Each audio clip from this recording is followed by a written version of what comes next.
Turquia de hoje é uma fascinante mistura de grandes e agitadas cidades e áreas agrícolas férteis e ricas, onde as uvas crescem sob o céu azul.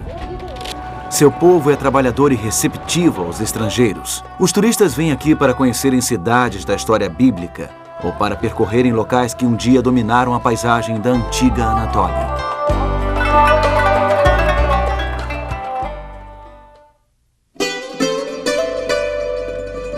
O apóstolo João passou seus últimos anos em uma ilha rochosa, não muito longe das margens ocidentais da Turquia. Desta ilha, ele escreveu aos novos cristãos de 7 grandes centros. Muitos estavam sofrendo perseguição e opressão por parte do Império Romano. Hoje visitaremos as ruínas da antiga Laodiceia e conheceremos mais uma das cartas de uma ilha solitária. Nós viemos até a cidade de Istambul e ao Grande Bazar, seguindo uma série de cartas enviadas a esta parte do mundo, então chamada de Ásia Menor. Foi uma carta enviada pelo grande médico, oferecendo cura para as aflições da alma. E o que ele recomenda às pessoas que estão passando por desânimo espiritual é que comprem à vontade um tipo muito especial de mercadoria. Hoje descobriremos que tipo de mercadoria pode nos resgatar.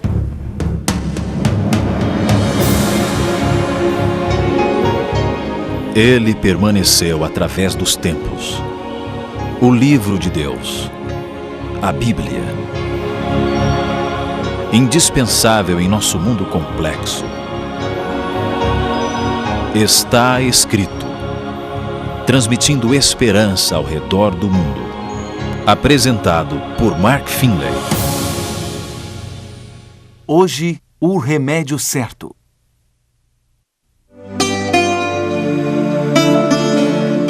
No livro do Apocalipse, encontramos esta série de mensagens enviadas por Jesus Cristo e registradas pelo apóstolo João, aqui na ilha de Patmos. João teve uma visão do próprio Jesus enquanto era prisioneiro do Império Romano. Essas cartas foram dirigidas a 7 igrejas na parte ocidental do que hoje é a Turquia. A última carta foi para a cidade de Laodiceia. Não resta muita coisa de Laodiceia hoje em dia, mas Laodiceia deve ter sido uma cidade e tanto. Era um importante centro comercial e bancário na Ásia Menor. A cidade ficou tão rica que, quando foi destruída por um terremoto no ano de 60 d.C., seus cidadãos recusaram a ajuda romana e a reconstruíram com recursos próprios. A carta em Apocalipse, enviada por João a esta próspera cidade, chegou aqui quando ela estava em processo de reconstrução. A cidade só se transformou em ruínas mais tarde, quando os turcos otomanos a destruíram no século XIII. Eu estou sentado aqui em um antigo aqueduto romano em Herópolis, cruzando o vale de Laodiceia. Vamos observar com atenção o que esta carta diz, porque ela aborda um problema espiritual, um tormento da alma que aflige quase todos nós em algum momento de nossa vida. Ela se encontra no 3º capítulo do Apocalipse. A carta começa com o diagnóstico do problema. Isto é o que o grande médico observa em Laodiceia. Em Apocalipse, capítulo 3, e versículos 15 e 16. Conheço as tuas obras, que nem és frio nem quente. Quem dera fosses frio ou quente.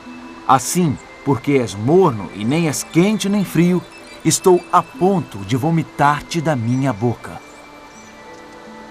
Jesus Cristo usa uma metáfora para descrever um problema espiritual. Água morna. Água que não é quente nem fria. Não é quente o suficiente para oferecer um bom banho. E não é frio o suficiente para ser agradável de beber. É algo que causa náusea. Do que o médico está falando? Complacência, indiferença. Os laodiceanos não eram quentes, não tinham um destacado fervor espiritual. Eles não tinham aquela paixão por conhecer a Deus. Mas eles também não eram frios. Eles não haviam rejeitado a Deus. Eles não estavam pensando em seguir outro caminho. Eles eram mornos. Eles tinham suficiente vida espiritual para deixá-los confortáveis, mas não o suficiente para serem fervorosos. Eles não podiam ser considerados santos. Não podiam ser enquadrados como pecadores. Esta água é realmente morna. Há um motivo para Jesus ter escolhido a metáfora da água morna. A cidade de Laodiceia não possuía abastecimento de água local, nenhum córrego de águas límpidas, nenhum manancial. A água tinha de ser trazida por meio de aquedutos. Uma cidade próxima rival, no entanto, tinha uma fonte de água que a tornou famosa por toda a Ásia Menor. Era um lugar chamado Hierópolis, muito visitado pelos cidadãos de Laodiceia.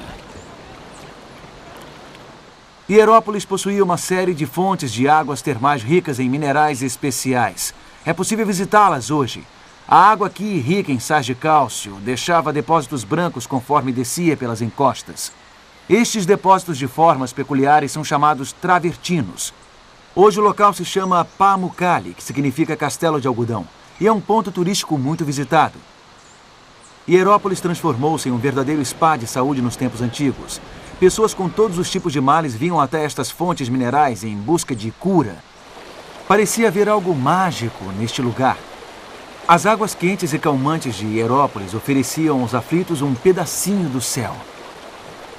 Puxa, é quentinha mesmo e é muito agradável. Este é um incrível anfiteatro aqui em Laodiceia. Em noites quentes de verão, mais de 20 mil pessoas lotavam o local para assistir a uma peça ou ouvir um concerto. Podiam olhar ao longo do vale e ver Hierópolis com suas fontes de águas termais. A água que vinha de Hierópolis para Laodiceia, através de aquedutos, não chegava quente. A aparentemente miraculosa água mineral transformava-se em algo morno que dava vontade de cuspir fora da boca. E as águas de uma fonte fresca e límpida, ao atravessarem os aquedutos debaixo do sol, perdiam sua temperatura refrescante também. Nem quente, nem fria. Os crentes em Laodiceia se tornaram acomodados e autossuficientes. Eles não achavam que precisavam de uma visita do médico divino.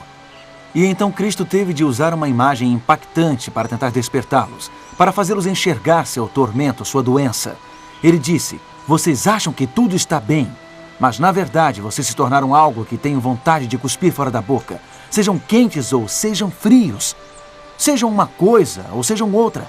Mas, por favor, não sejam mornos e indiferentes." Em Apocalipse capítulo 3, podemos ver que Jesus foi um pouco mais a fundo em seu diagnóstico. Ele definiu a doença em detalhes. Veja no versículo 17. "Pois dizes, estou rico e abastado, e não preciso de coisa alguma, e nem sabes que tu és infeliz, sim, miserável, pobre, cego e nu." Eu sou rico e não preciso de nada? Era assim que os laodiceanos pensavam. Era isso que eles diziam a si mesmos. Evidentemente, os cristãos nesta cidade participavam da prosperidade geral. Eles não estavam sofrendo discriminação, não estavam sofrendo perseguição. Isso era muito bom.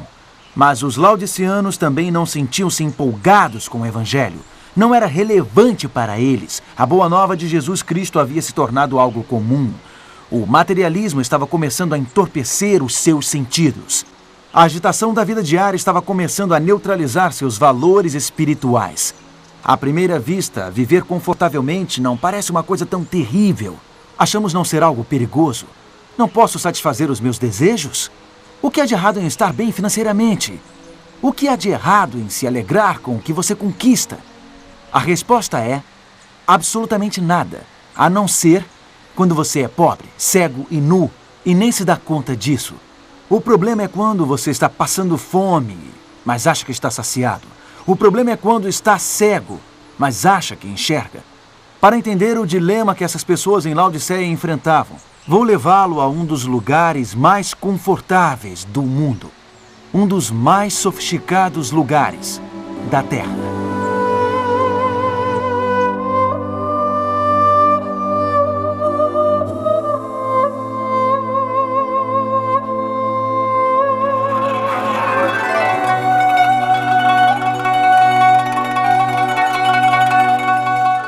Este é o Palácio Topkapi em Istambul, onde os sultões do vasto Império Otomano governaram por séculos.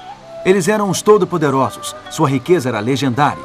Tudo o que eles tocavam era enfeitado com joias. Os sultões usavam belíssimas túnicas de seda apenas uma vez e depois as jogavam fora. Um banquete de gala exigiria 50 pratos diferentes, servidos em uma mesa de prata sólida. No interior do palácio, depois de passar por vários jardins internos, ficava o harém real. Centenas de lindas mulheres eram cuidadas e enfeitadas, enquanto aguardavam serem chamadas para satisfazerem ao sultão. Agora estamos nos aposentos do harém do sultão. Em um lugar imensamente confortável como este, havia muitos rivais ao trono, muitas batalhas pelo poder. Um certo sultão dormia em uma câmara diferente do palácio cada noite para evitar ser assassinado. Obter o trono chegava a valer mais que os laços sanguíneos. Familiares conspiravam uns contra os outros. Tornou-se uma lei no Império Otomano e, quando um novo sultão subia ao trono, todos os seus irmãos tinham que ser mortos.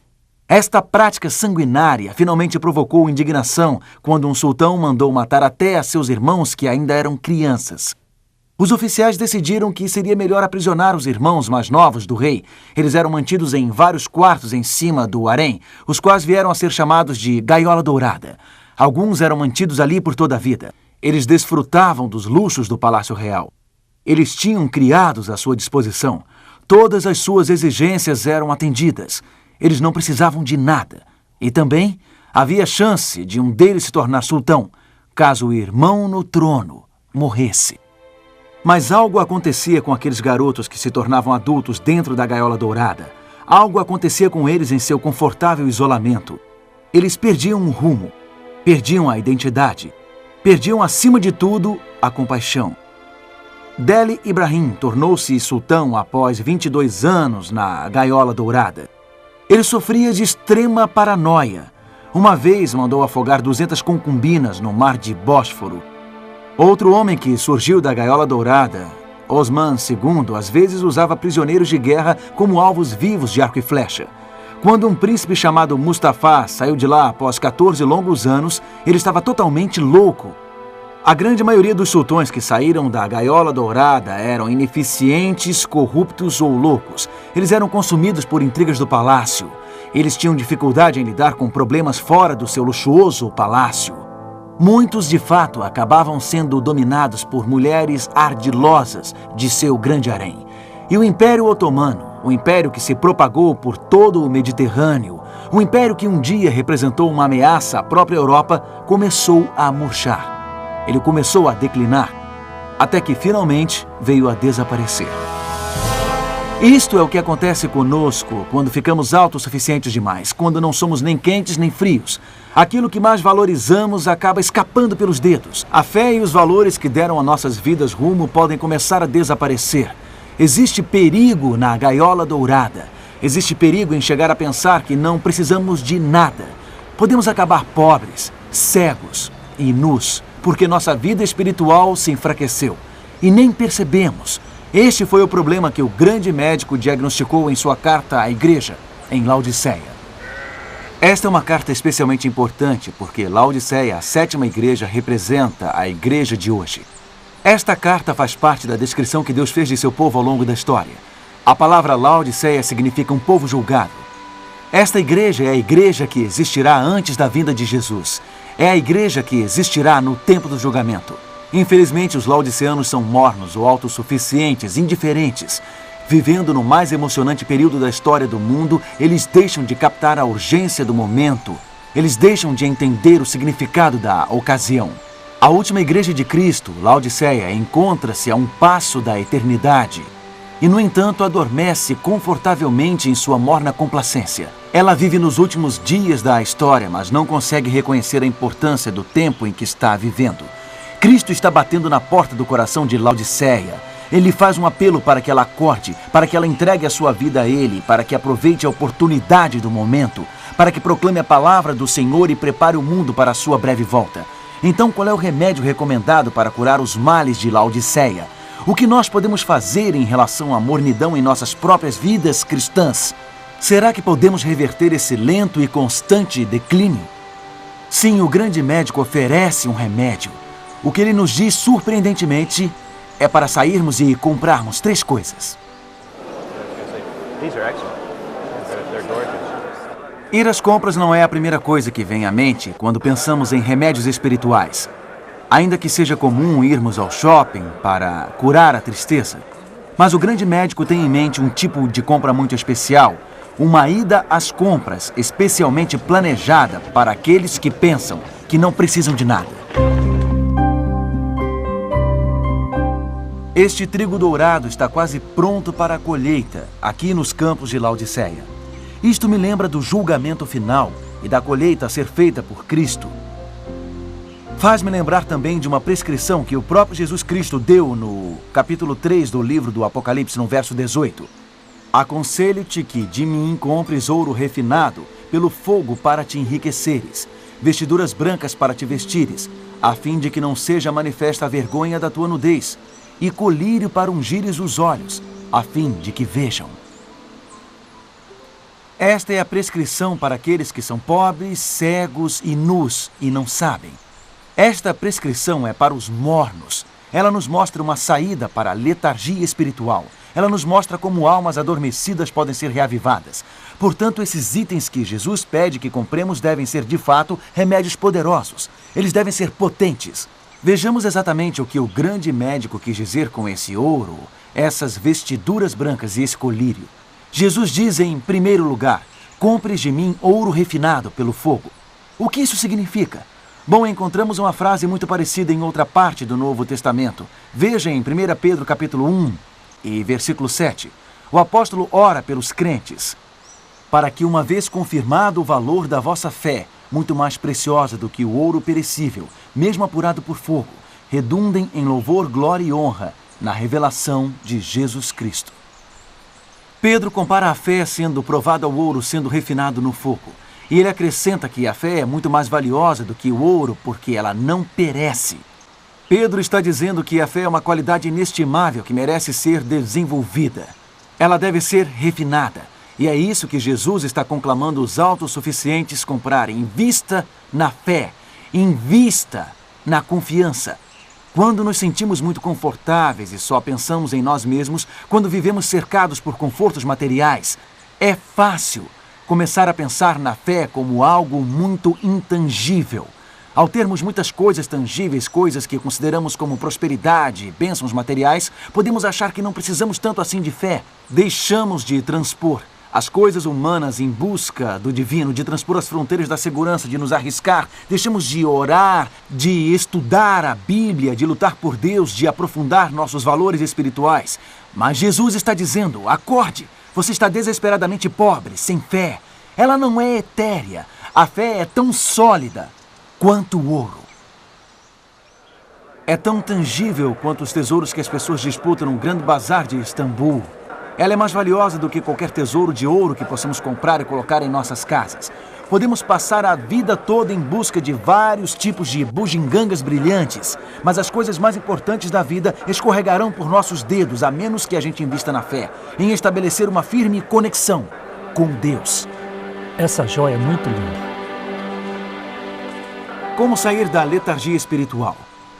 Primeiro, dê um passo em direção da fé. Transponha as fronteiras do seu conformismo. Assuma um novo desafio em nome de Jesus. Agora vamos ver a segunda coisa que o grande médico prescreve: vestiduras brancas. Precisamos vestir nossa nudez com vestiduras brancas. O que isso significa? Esta mesma imagem aparece em Apocalipse capítulo 7. João descreve uma cena gloriosa no céu. Um grande grupo de indivíduos redimidos estão animados, louvando a Deus. E João vê que todos eles estão vestidos de vestiduras brancas. Alguém explica em Apocalipse capítulo 7 e versículo 14. Estes são os que vêm da grande tribulação. Lavaram suas vestiduras e as alvejaram no sangue do Cordeiro. No Novo Testamento, as vestiduras brancas são um símbolo da justiça, de aceitação diante de Deus. Essas vestiduras ficaram brancas pelo sangue do Cordeiro, Jesus Cristo. Em outras palavras, os seres humanos pecadores são declarados justos quando aceitam o que Jesus fez na cruz por eles, quando aceitam sua vida perfeita, derramada por eles, como uma expiação pelo pecado. É assim que somos justificados perante um Deus santo. É assim que somos declarados justos perante um Deus santo. Então, o que Jesus está dizendo aos autossuficientes é para comprarem esta vestidura branca para cobrir sua nudez. Os mornos esqueceram-se da gloriosa boa nova. Eles tinham se esquecido do quanto eles precisam de um Salvador. Eles tinham se esquecido do preço para resgatar-nos da tragédia do pecado. Nós perdemos o vigor na vida espiritual. Nos tornamos mornos quando nos esquecemos de como fomos justificados diante de Deus. Isto começa a parecer abstrato e distante.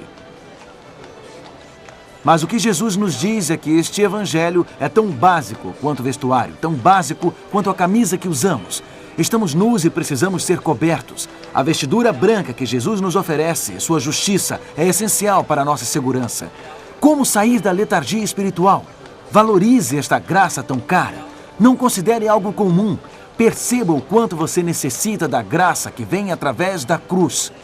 Agora vamos examinar mais uma coisa que o grande médico prescreve. Ele conclama os autossuficientes a adquirirem também um colírio para ungires os olhos a fim de que vejas. A que ele está se referindo? No Novo Testamento é o Espírito Santo que costuma ser indicado como aquele que abre os olhos do homem, que nos ajuda a entender. O próprio Jesus fez esta promessa aos seus seguidores em João capítulo 16 e versículo 13. Quando vier, porém, o Espírito da verdade, ele vos guiará a toda a verdade. É o Espírito que ilumina, é o Espírito que convence. Jesus está dizendo aos autossuficientes: vocês precisam do Espírito Santo, precisam ser iluminados pelo Espírito Santo. Acham que enxergam, mas na verdade são cegos. É fácil deixarmos de enxergar quando estamos confortáveis. É fácil dizermos a nós mesmos pequenas mentiras e sairmos impunes. E quando achamos que não precisamos de nada, é fácil pensar no Espírito Santo como um acessório. O que Jesus está dizendo é que o Espírito Santo é tão necessário quanto enxergar. Ele faz parte do remédio essencial para nossas almas. Mais importante que qualquer unguento que possamos encontrar em uma loja exótica. Mais importante do que qualquer remédio que nos prometa uma visão perfeita. O Espírito Santo é aquele que pode nos fazer enxergar dentro de nossos corações. Esta é a prescrição do grande médico. Uma prescrição para a letargia espiritual. Temos que perceber que a fé é tão sólida quanto o ouro. Nós temos que valorizar o fato de que o ato salvador de Cristo é tão básico quanto o vestuário. Precisamos saber que o Espírito Santo é tão necessário quanto a visão. Estas mercadorias vão nos despertar e revigorar nossa alma. Os remédios de Cristo são mais poderosos do que qualquer coisa que o povo da Ásia Menor encontrava quando vinha até Hierópolis. É mais potente do que qualquer componente dessas águas minerais.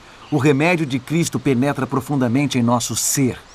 E tem mais um fato maravilhoso que você precisa saber sobre a prescrição de Cristo.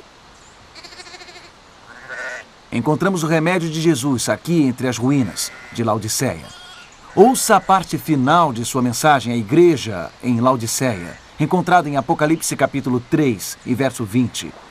Eis que estou à porta e bato. Se alguém ouvir a minha voz e abrir a porta, entrarei em sua casa e cearei com ele e ele comigo. Estas são boas novas realmente. Este médico atende a domicílio. Ele não apenas anuncia a sua grande prescrição, ele a leva até nós. Ele está à nossa porta.